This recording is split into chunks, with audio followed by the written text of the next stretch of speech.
Welcome to our second hour of KINKADE. I'm LYNDA KINKADE, live in Atlanta. Great to have you with us. Well, right now, the U.S. president is on his way to visit the so-called Alligator Alcatraz, while senators are 25 hours into a marathon voting session on his domestic policy bill.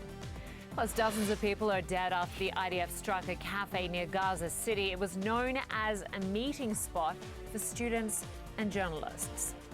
And Europe endures high temperatures as a heat wave nears its peak.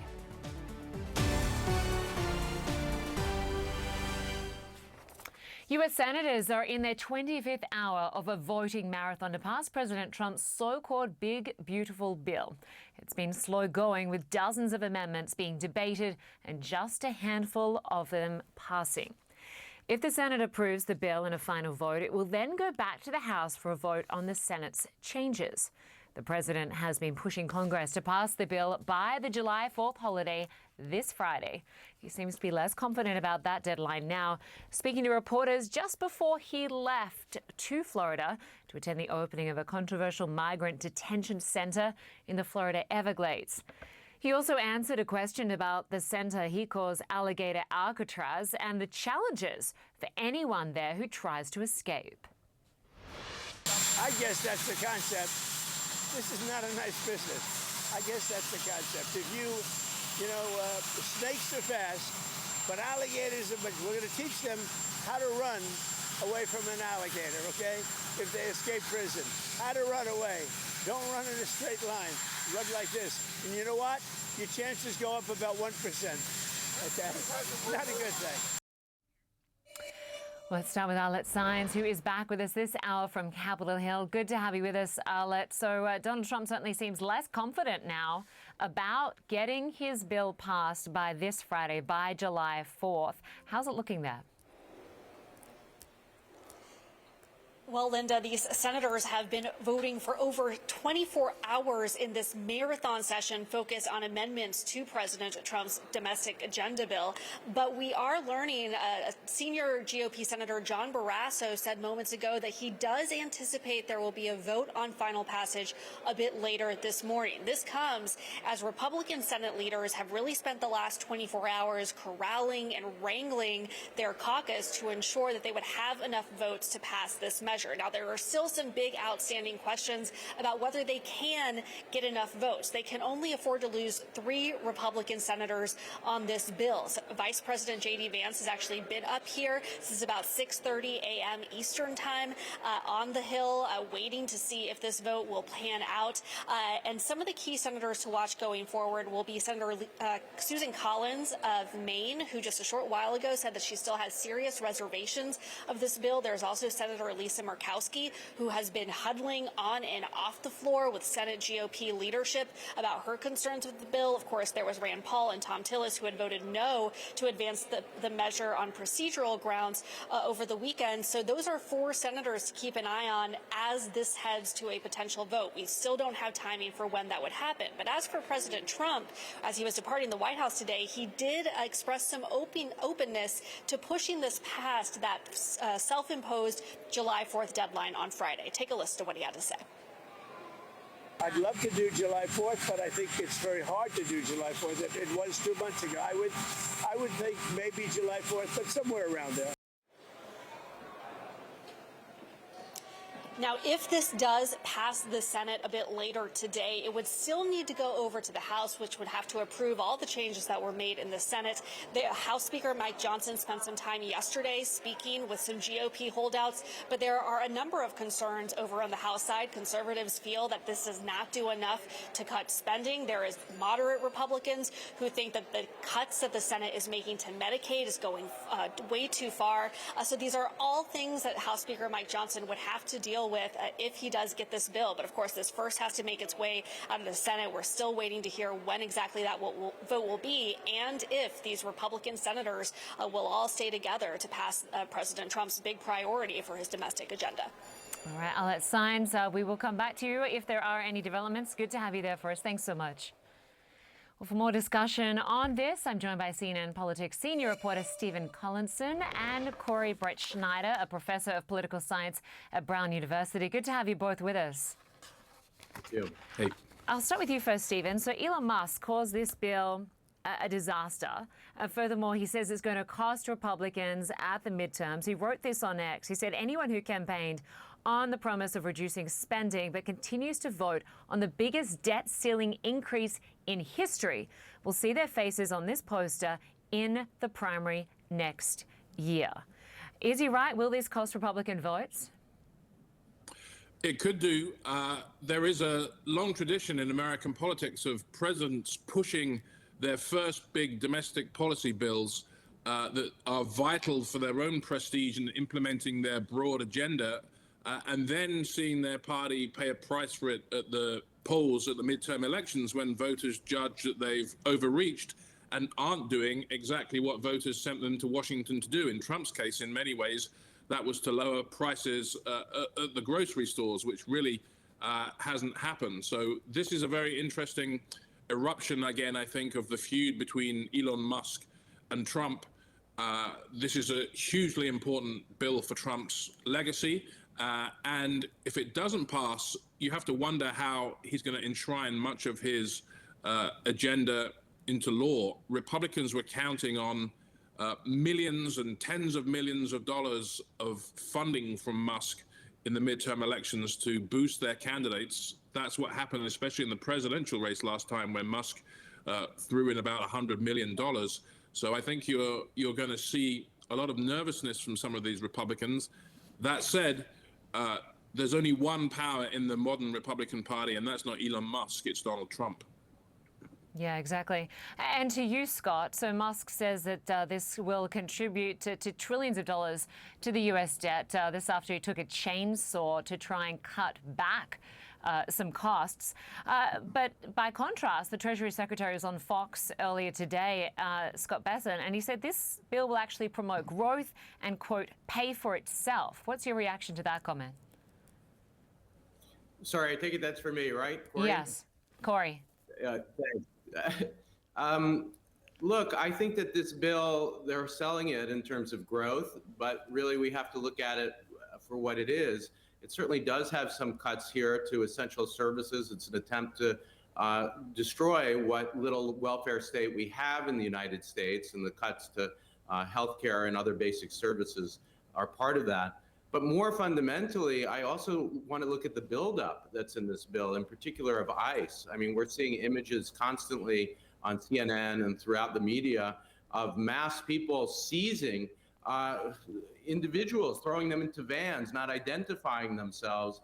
That's the agency that is going to be built up by this bill in an extreme way. The numbers have changed over time, but this is a major increase in the power of Homeland Security and ICE. And we have to think about what that means, and I think it means a massive loss of civil liberties. This isn't just a spending issue, it's really a shutdown of democracy and civil liberties. Corey and Stephen, if you could just stand by for me. I just want to go to our reporter in Florida because President Trump is set to visit a new migrant detention facility there dubbed Alligator Alcatraz by the Florida Attorney General. Isabella Rosales is in the Florida Everglades. Good to have you there for us, Isabella. So this is going to be a facility that's expected to cost about $450 million a year. What can you tell us about it, and how soon could it be housing migrants?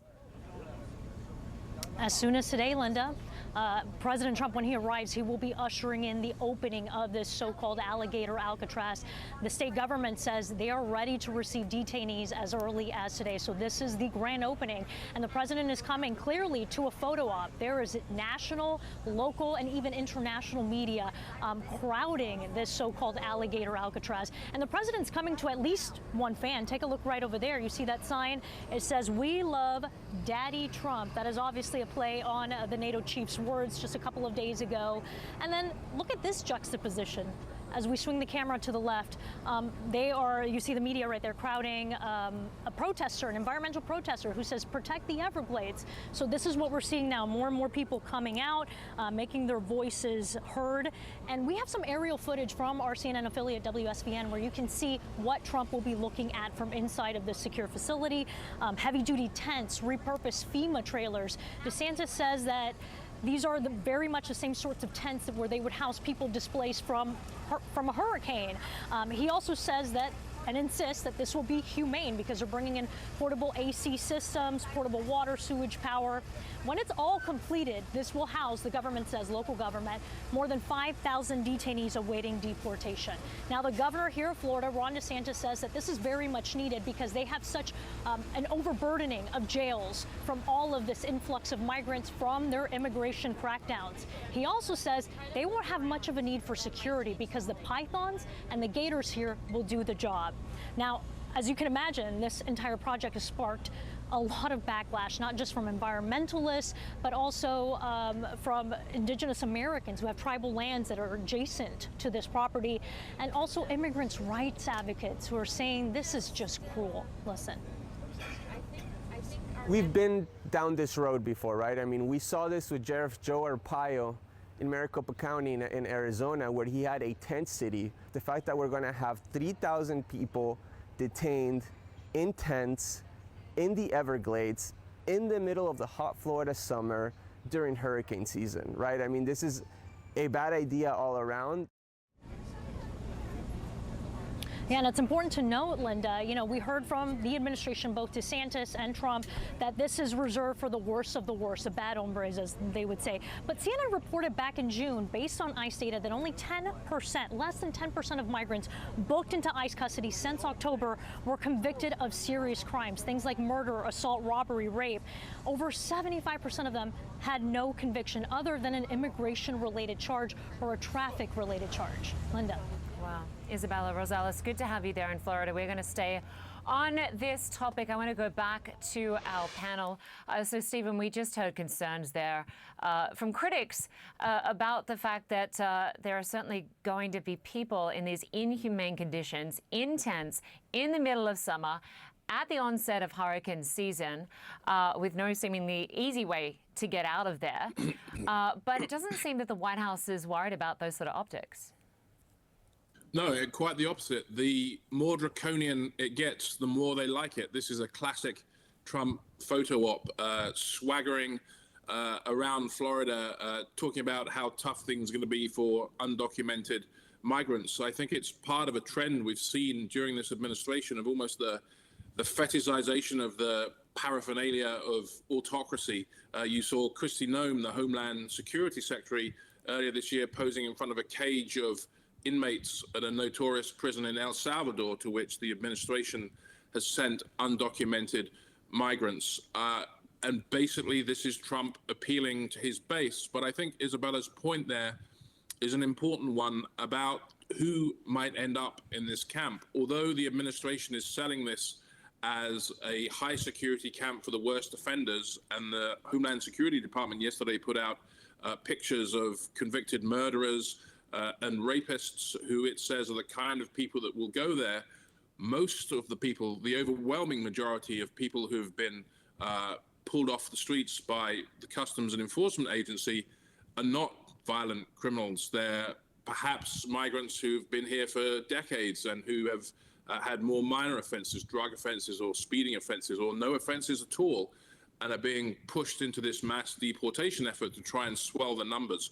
So I think there are serious civil liberties issues here, constitutional issues, which Corey could probably talk about better than I can, and also this dark feeling of encroaching autocracy that is a key ingredient of this administration. Yeah, exactly. And I do want to get Corey's take on this, especially constitutionally, the impact on the sort of migrants that will be held there and for how long, and potentially before they even have their case heard. Take us through the issues that you see with this Alligator Alcatraz, as it's called. Look, this is authoritarianism with a smile and a wink. Trump is playing to his base. He likes the cruelty. He's playing that up. And as you just heard, some of that base might respond to that positively. That's why they're doing this. But let's not make any mistake. One of the things that I'm trying to do every week on my new podcast, The Oath in the Office, is tie these stories together. And this story has to be tied together with the deprivation of due process, the denial of rights to free speech for undocumented people. far from locking up dangerous, violent criminals, what you're seeing is people who oppose the administration shutting down or who have done no more than commit a traffic violation. And now what's going to happen to them? There's an attempt by this administration to dehumanize them. And of course, the image of alligators eating people, what is it but an attempt to destroy the humanity of undocumented people caught up in this vicious system? This is authoritarianism, it is even fascism, and it's not going to look like it did in Nazi Germany or in Mussolini's Italy. It's going to come with an appeal to a certain kind of demographic, a smile, laughter. And don't make any mistake, that laughter is cruelty. It's the laughter of an attempt to destroy the humanity of people who don't look like the president and his base. And I just want to go finally to Stephen on the other news about USAID, which of course has been dismantled by the Trump administration. We heard criticism from former presidents Barack Obama and George W. Bush.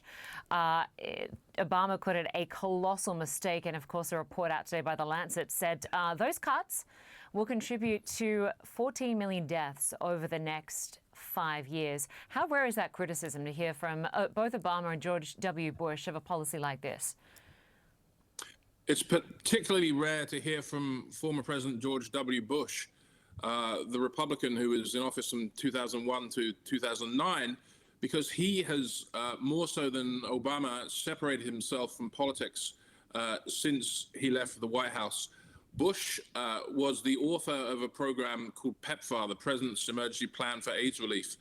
This saved millions of lives in places like Africa. It's still saving millions of lives. I've been to some of the places that the program operates, places like Tanzania, for example. And there's a real chance that losing this funding could cost not just the program and the jobs of people that were working at the U.S.